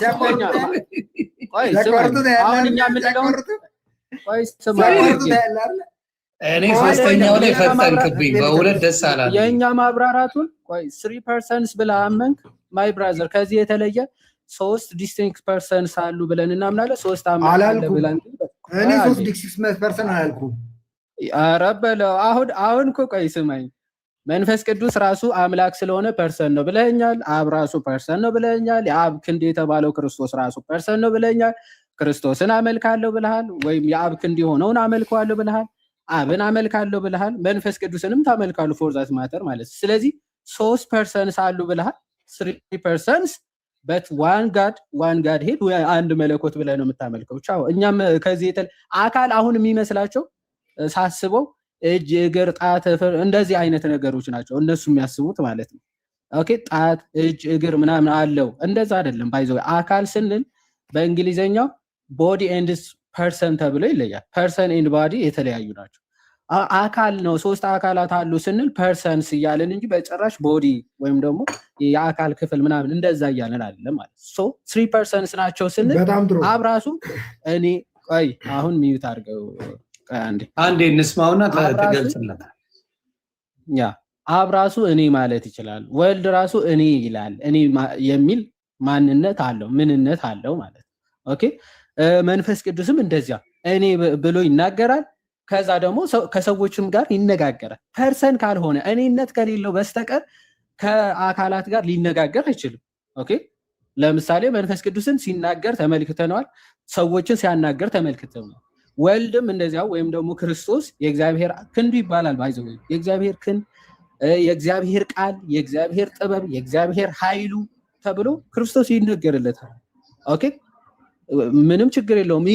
ይህ መባሉ ግን ፐርሰን ወይም ደግሞ አካል ከመሆን አይከለክለውም ማለት ነው። ኦኬ የእግዚአብሔር ኃይሉ ጥበቡ እርሱ ራሱ ፐርሰናል ነው፣ እንደ ሰዎች አይደለም። የሰዎች ጥበብ ምናምን ዝሩ ሊሆን ይችላል። የእግዚአብሔር ኃይሉ ጥበቡ ግን አካላዊ ነው፣ ፐርሰናል ነው ማለት ነው። ለዛ ነው ስጋ የሆነው ራሱ ክንዱ ነው።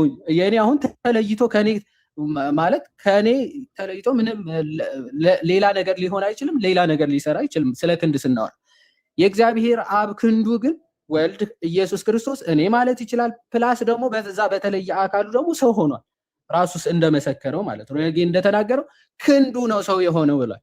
ክንዱ ከሆነ ሰው የሆነው ያንን ሰው የሆነው ክንዱን ታመልከዋለሁ። ኦፍ ኮርስ አመልከዋለሁ። በቃ እኛም የተለየ ነገር አንልም። ያ ክንዱ ራሱ እግዚአብሔር ነው ብለን እናምናለን። የእግዚአብሔር ኃይሉ፣ የእግዚአብሔር ቃል፣ የእግዚአብሔር ጥበብ ነው ብለን እናምናለን። ሶ ፐርሰን ስንል አካል ይሄ ቦዲ እያልን አይደለም። ምንድነው ታዲያ ፐርሰን እኔ ማለት የሚችል ልክ አብ ከወልድ ጋር አባት ሆይ የሚያደርጉትን አያውቁምና ይቅር በላቸው ብሎ እየተናገረ ያለው ማን ነው? ወልድ ነው። ዮሐንስ 17ም ስንናገር ዓለም ሳይፈጠር በአንተ ዘንድ በነበረኝ ክብር አንተ በራስህ ዘንድ አክብረኝ ብሎ ክርስቶስ ይናገራል።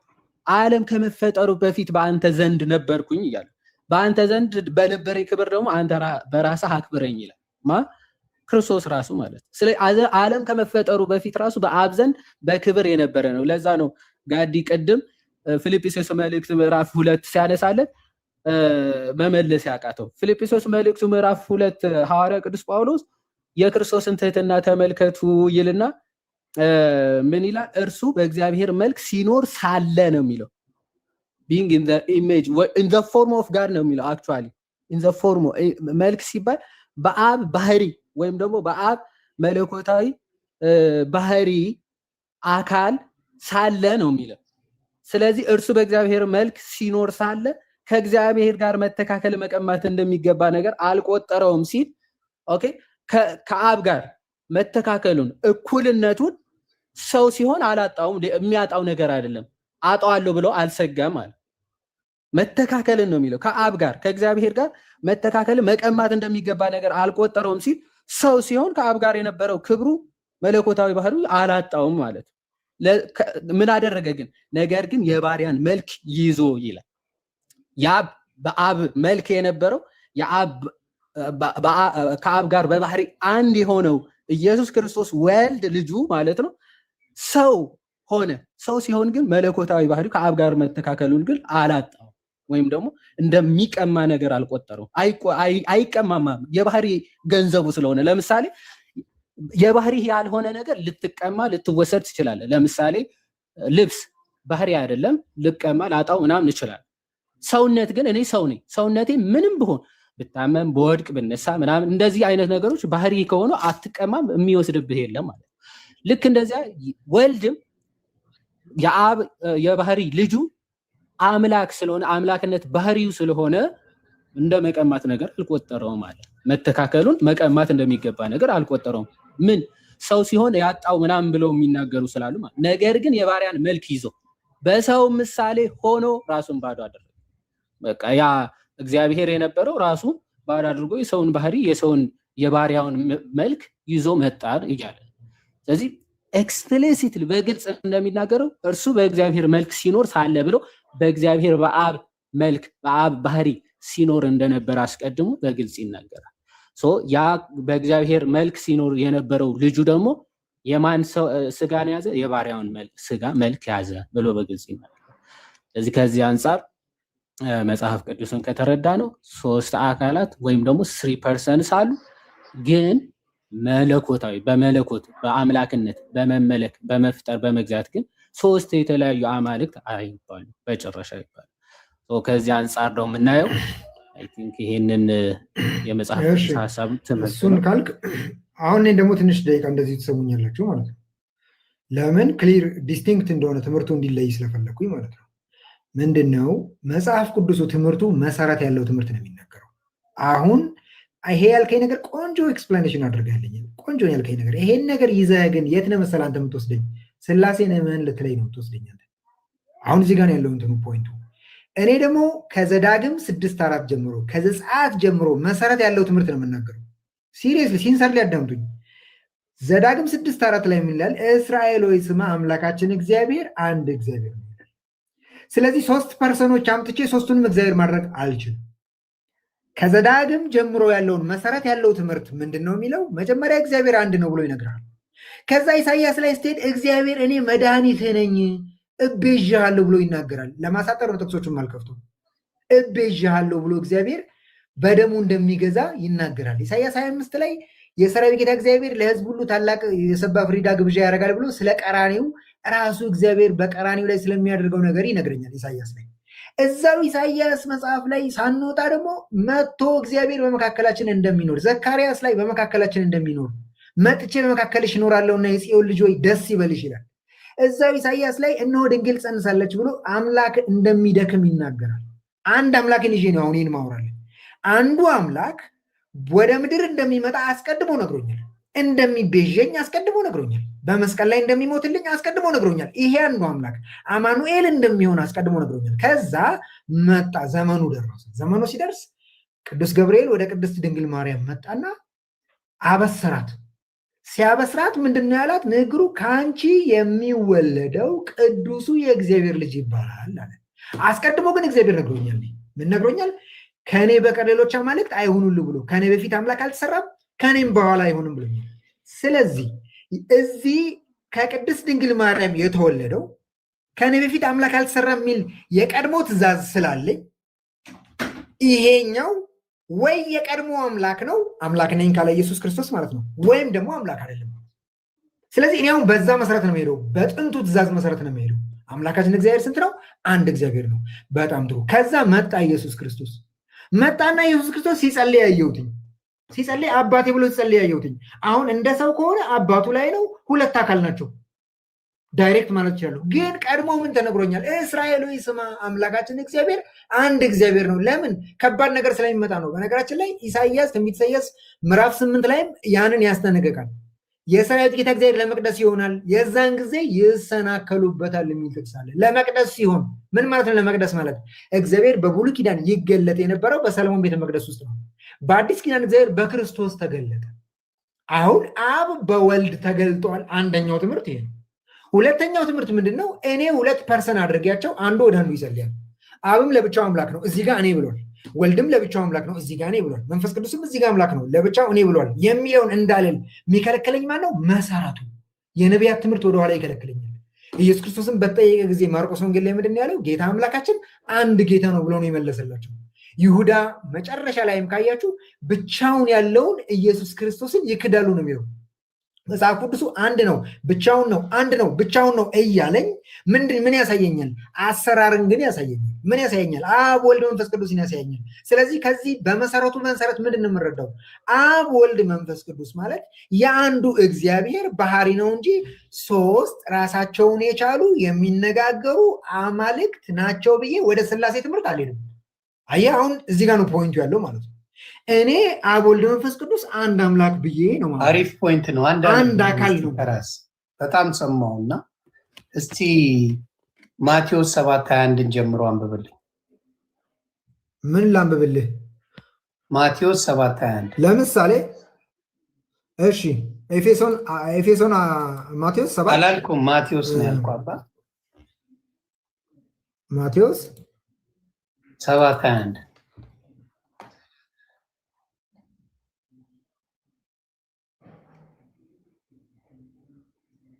ያው ምን ይላል? በሰማያት ያለውን የአባቴን ፈቃድ የሚያደርግ እንጂ ጌታ ሆይ ጌታ ሆይ የሚለኝ ሁሉ መንግስተ ሰማያት የሚገባ አይደለም። እስቲ ድገመው አንዴ ለባሉ ድምቀት።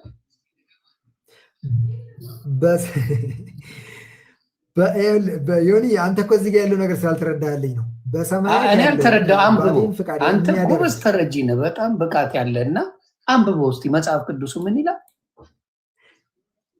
እሺ በሰማያት ያለውን የአባቴን ፍቃድ የሚያደርግ እንጂ ጌታ ሆይ የሚለኝ ሁሉ መንግሥተ ሰማያት የሚገባ አይደለም። ስለ ስንቶች በሰማያት ያለውን የአባቴን ፍቃድ የሚያደርግ እንጂ።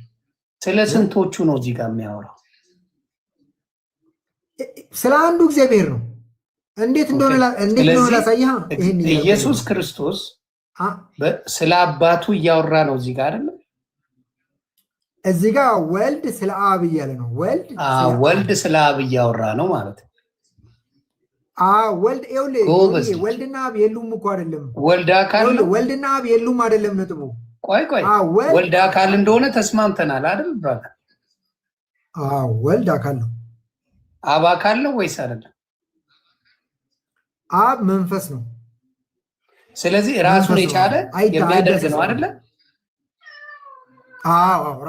ፐርሰን በሚለው በስ ታዲያ እዚህ ጋር እያልን ያለ ነው ምንድን ነው? ሌላ እኔ ደግሞ እያልኩ ያለሁት እኔ እያልኩ ያለሁት መሰለህ ምናልባት ስማ አምላካችን ጨርስለት አንዴ ጠይቀኝ። እስራኤል ወይ ስማ እየመለስክ አይደለም። ያነሳውን ሀሳብ እንመልሰውና ይለቅ ይሄ ነገር። ምክንያቱም ዋቅዳ ውሃ መልስ እየሆነ ስለሆነ ማለት ነው። ቅድምም ያመንከውን ነገር መልሶ ማፍረስ ስለሚሆን አንዴ አሁን ያነሳቸውን ሀሳቦች ሪፊት እናድርግና ከዛ በኋላ አይ ቲንክ ይበቃል ይመስለኛል። ዮሐዴ በጣም ቆየንና ጉዳዩ ላይ ትንሽ አሰልቺ የሆነ ነው። ወንድማችን ይብቃው እና እኛ በተነሱ ጉዳዮች ላይ ማጠቃለያ ሰጥተን ብንጨርስ ነው የሚሻለው። ያ እንደዛ ይሻላል። የተወሰነ እኛ እንስትና መምህር ብሩክ ያጠቃልሉታል። ያ በደንብ ስማ አሁን ያነሳቸውን ሀሳቦች ማለት ነው። እሺ ምናልባት ትልቁ ላይ አድርገኝና አሁን ምን ተነሳ? ከዘዳግም ምዕራፍ 6 ከቁጥር 4 ተነሳ። ትክክል። እግዚአብሔር እስራኤል ሆይ ስማ ጌታ አምላካችን አንድ አምላክ ነው። ይሄ የታመነ ትምህርታችን ነው። ባይዘው ወይ ሞኖቴስት ነን ወይም ደግሞ ፖሊቴስት አይደለንም። ብዙ አማልክት የምናመልክ አይደለም። አምላካችን ስንት ነው? አንድ አምላክ። ሁል ጊዜ በጸሎታችንም ስንጀምር በስመ አብ ወወልድ ወመንፈስ ቅዱስ አሃዱ አምላክ ነው የምንለው። አሃዱ አምላክ አንድ አምላክ በሚሆን በአብ በወልድ በመንፈስ ቅዱስ ስም ነው የምንለው። ስለ ሶስት አምላክ ብለን በጭራሽ አምነንም ተናግረንም አናቅም። ሶስት አምላክ የሚል ካለ እሱ መናፍቅ ነው። ኦኬ በእኛ ትምህርት። ስለዚህ ሁል ጊዜ አንድ አምላክ የሚሉትን እየዘረዘርክ ብታመጣ አዎ እኛ አንድ አምላክ ነው የምናመልከው። አዎ አንድ አምላክ ነው የምናውቀው። ያ አንድ አምላክ ግን ስንት ፐርሰን አለው? ስንት ፐርሰን ነው ጥያቄ። አሁን ምን አለ ወንድማችን? ኦኬ አዎ አንድ አምላክ ብሎናል። ይሄን ይዘን ስንመጣ ከዛ በኋላ ያው ወልድና አብ ሲነጋገሩ ተመልክተናል። ይሄን ይዘን ሁለት አካላት አንልም። ማይ ብራዘር ለምን አትልም? መጽሐፉን ወይ ቀደት ትለው እኔና አብ አንድ ነን አለ። እኔ እና አብ እኔ ብሎ ራሱን ተናገረ። አብ አንድ ነን።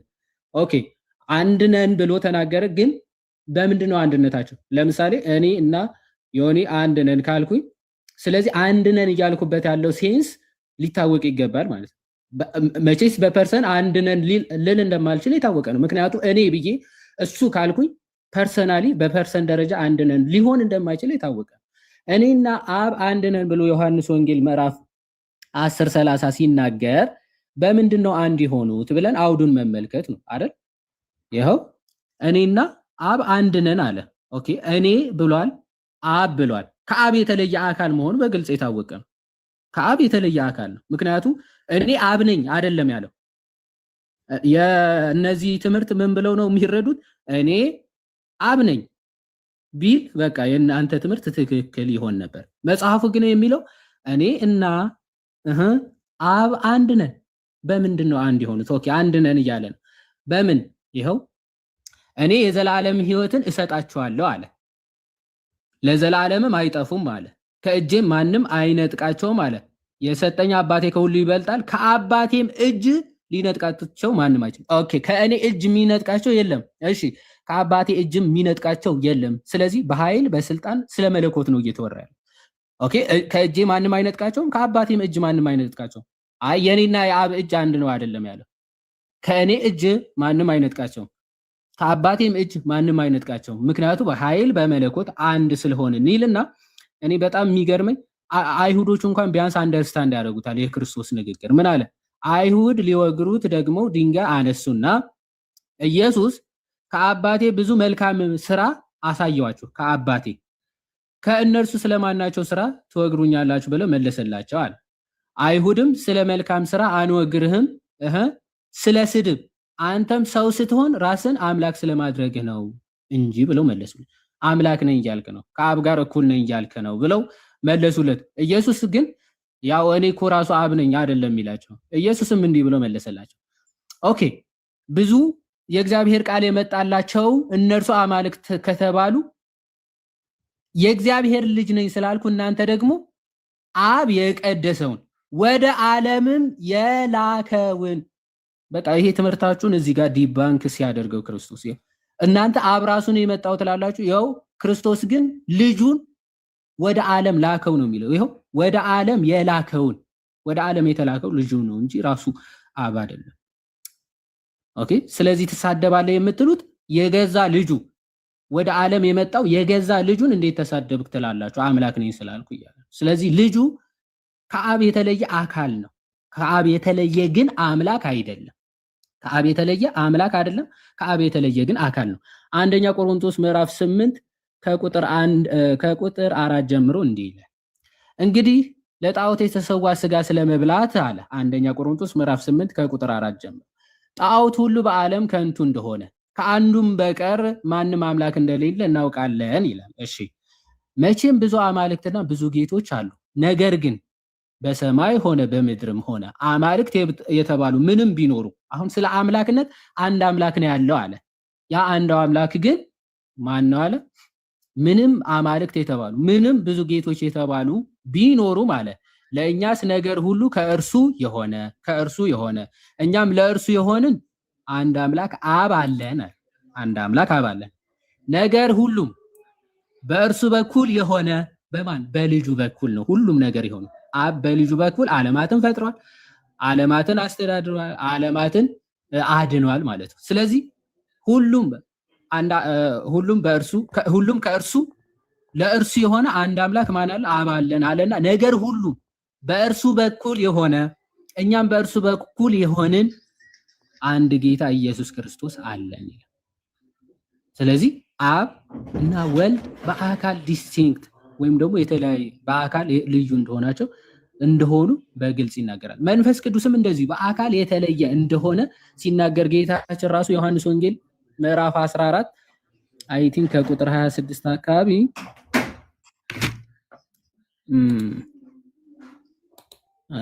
ከላይ ከቁጥር 15 ዮሐንስ ወንጌል ምዕራፍ 14 ከቁጥር 15 ብትወዱኝ ትእዛዜን ጠብቁ እኔም አብን እለምነዋለሁ። ማነው? ወልድ ነው ተናጋሪ። አብን እለምነዋለሁ ይልና ለዘላለም ከእናንተ ጋር እንዲኖር ሌላ አጽናኝ ይሰጣችኋል።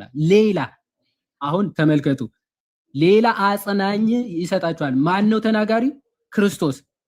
ለማን? ለአብ። ምን ይሰጣችኋል? ሌላ ነው። አሁን በእነሱ አስተምሮ አብም ወልድ መንፈስ ቅዱስም ራሱ ነው ካሉ ይኸው ሌላ ብሎ ይጠራዋል። መንፈስ ቅዱስ ሌላ አጽናኝ ይሰጣችኋል። ሌላ ከእኔ ሌላ ከክርስቶስ ሌላ የሆነ ከአብ ሌላ የሆነ መንፈስ ቅዱስ የተባለ አካል አለ። ይሄ መንፈስ ቅዱስ ራሱ አካል ፐርሰን እንደሆነ ወንድማችን ስለተናገረ ማለት። ስለዚህ ያ ሌላ ከእኔ ሌላ የሆነው በአካል ነው። ኦኬ ሌላ አጽናኝ ተባለ እንጂ ሌላ አምላክ አይደለም።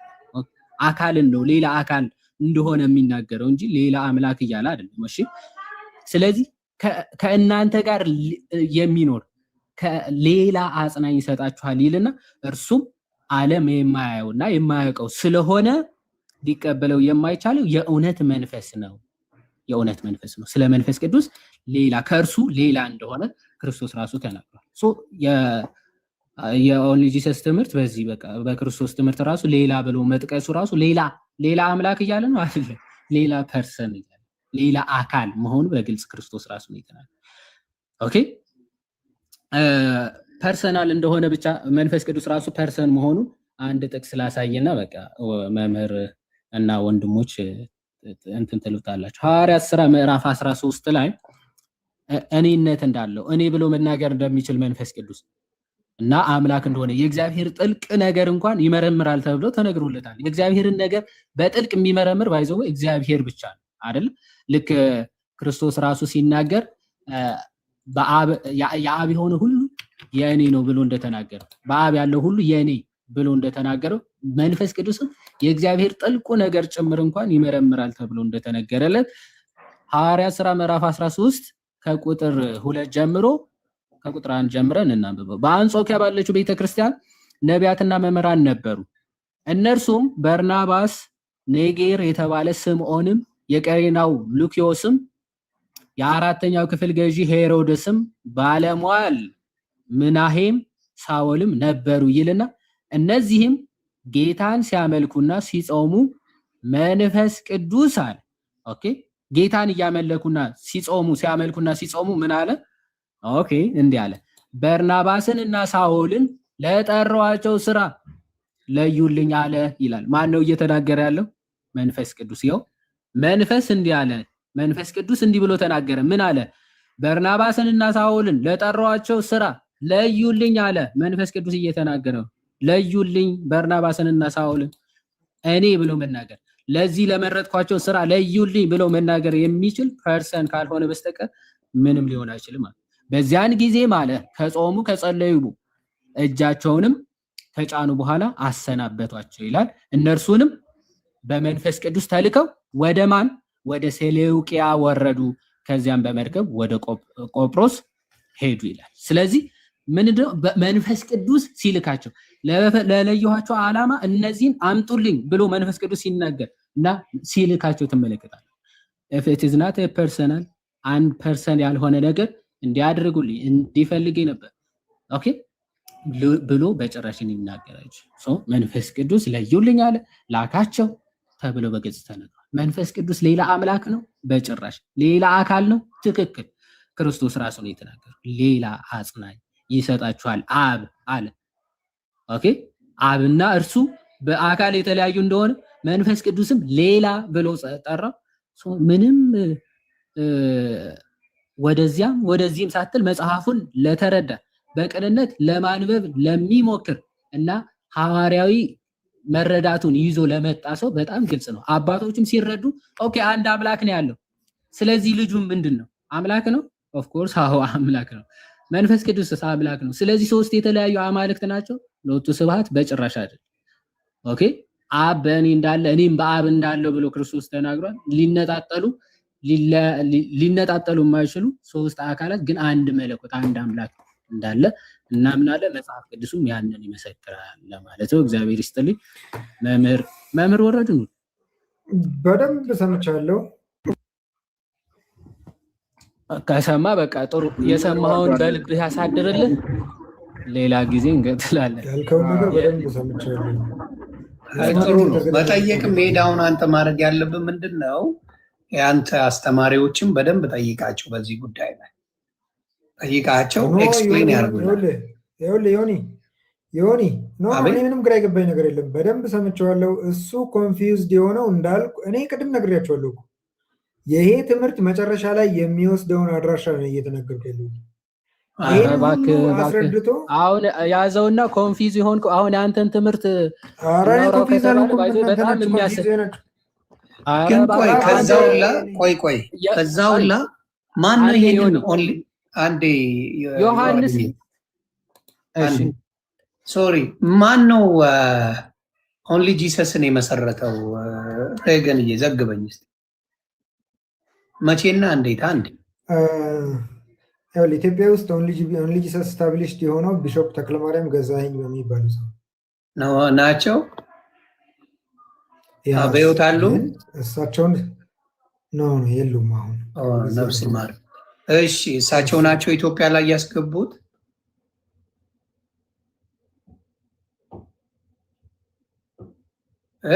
ሬገን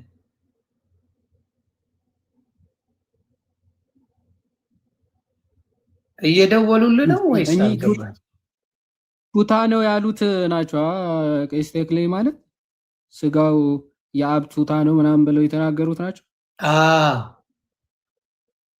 መሰለኝ። ቱታ ነው ቱታ ነው ጂንስ ነው ምናምን ያሉት ማለት ነው።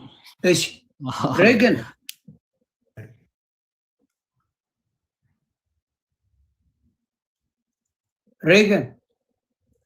ስማቸው እኮ ራሱ ተክለ ማርያም ነው። እንዴት እንዲህ ሊወዛገቡ ይችላል? ተክሌ ነው መሰለኝ፣ ተክለ ማርያም አይመስለኝ። ተክሌ ኤስ ተክሌ ምናምን መሰለኝ። የት ሄድክብኝ ብራዘር? አንዳንድ ቤተሰባዊ ጨዋታ እንጨምርበት ብዬ እኮ ነው። ሬገን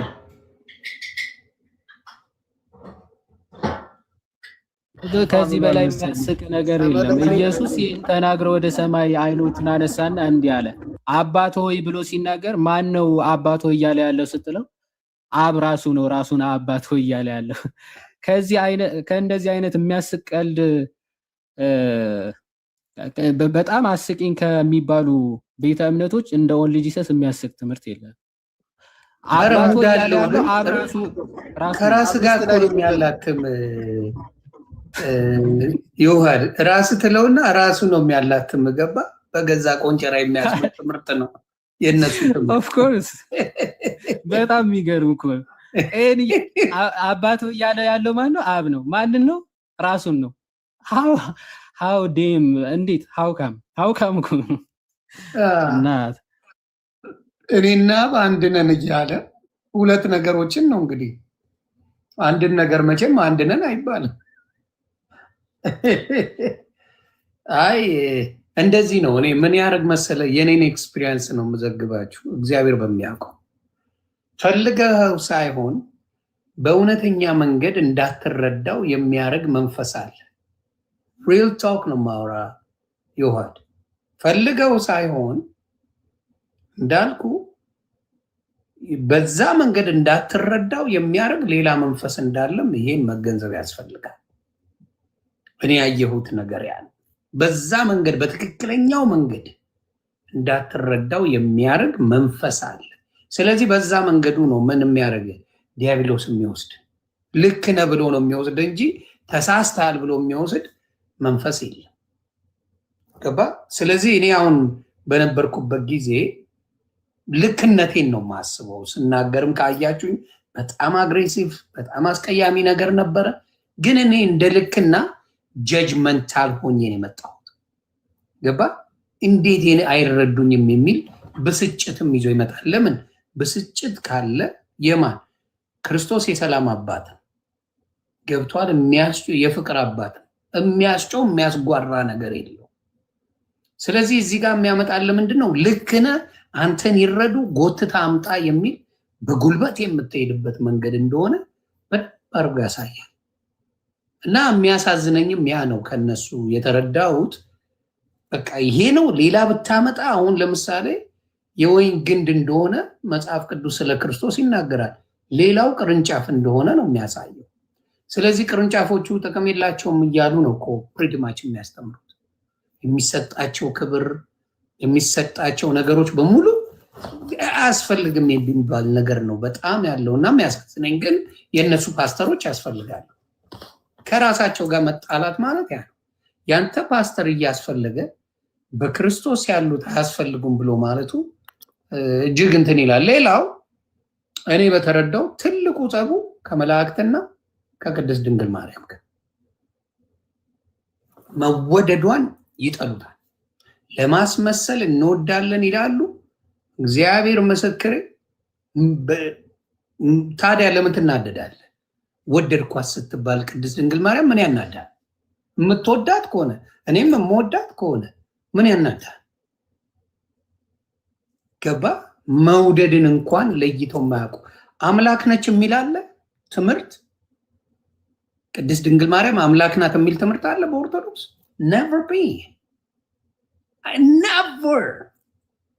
ይጨምሩበታል ራሳቸው መውደድን ከሌላ ጋር አገናኝተው ውዝግብግብ እንዲልብ የሚያደርገው እሱ ትምህርት ነው። እና እናንተ የምትሉትን ስለ አብ ወልድ ስለ መንፈስ ቅዱስ አጠር አድርጋችሁ የምታስተምሩት ነገር ካለ ብታደርጉ ደስ ይለኛል።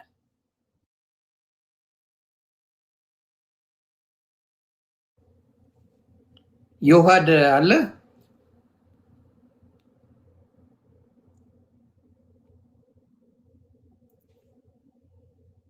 ዮሐድ ሞቷል። ዶክተር ልማቱ ጥያቄው ተመላልሷል ወይስ እንዴት ነው?